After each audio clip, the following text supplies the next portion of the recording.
14वां अध्याय। पुष्पजलादि द्वारा पूजन।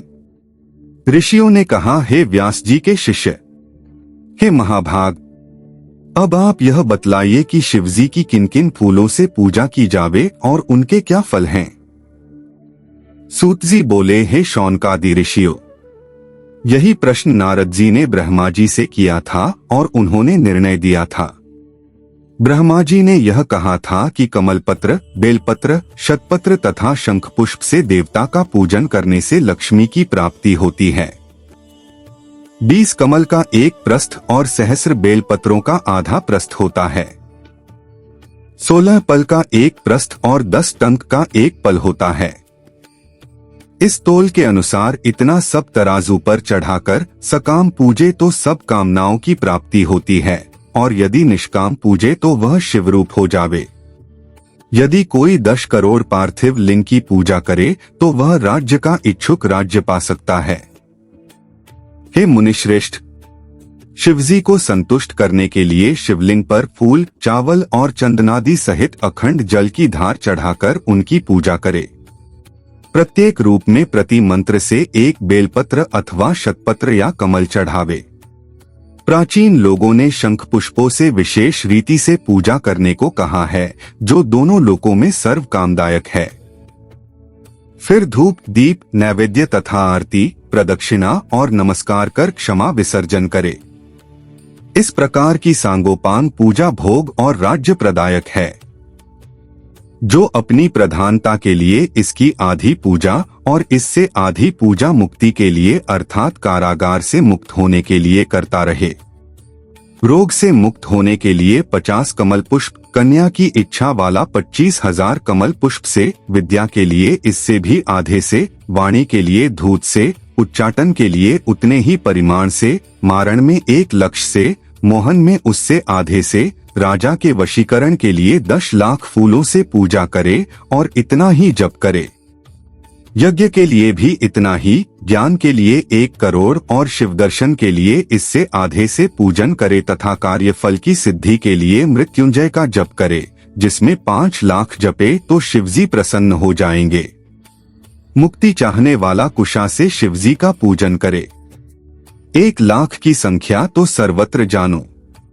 आयु का इच्छुक 1 लाख दूरवा से और पुत्र का इच्छुक 1 लाख फूलों से जिसका डंडी लाल हो लेकर शिवजी की पूजा करे और तुलसी से पूजे तो भक्ति मुक्ति प्राप्त होवे। प्रताप के लिए आक के फूल चढ़ावे। जवा पुष्प से पूजे तो शत्रु का नाश हो और कनेर पुष्प से पूजे तो रोग दूर हो और मनुष्यों को वस्त्र संपत्ति की कमी न रहे। हरसिंगार के फूल से पूजे तो सुख संपत्ति बढ़े। राई के फूलों से पूजे तो शत्रु की मृत्यु होवे और यदि इसके 1 लाख फूल चढ़ा देवे तो बड़ा फल प्राप्त होता है। ऐसा कोई फूल नहीं है जो शिवजी को प्रिय न हो। चंपा और केतकी को छोड़कर सब फूल शिवजी पर चढ़ सकते हैं। अब चावलों के चढ़ाने का प्रमाण और फल सुनो। चावलों को चढ़ाने से लक्ष्मी की वृद्धि होती है, किंतु चावल अक्षत होने और विधिपूर्वक भक्ति से चढ़ावे। इसकी भी 1 लाख संख्या हो या 6 प्रस्थ या 3 प्रस्थ या 2 पल होवे। चावल द्वारा प्रधानतः रुद्र को पूजे और उस पर एक सुंदर वस्त्र शिवजी के ऊपर चढ़ावे। चावल चढ़ाने का यही सुंदर विधान है। फिर उसके ऊपर एक श्रीफल, गंध और पुष्पादि सहित चढ़ावे। फिर धूप दीप आदि देकर पूजन का फल प्राप्त करे। 2 रुपया मागे की संख्या से दक्षिणा देवे। यथाशक्ति का भी विधान है। इस प्रकार जब अंग सहित मंत्र पूर्वक शिवजी की लक्ष्य पूजा हो जावे तो 12 ब्राह्मणों को भोजन करावे। यहाँ पर मंत्र की 108 विधियां कही गई हैं। 1 लाख पल तिल चढ़ावे तो महापाप नाश होवे।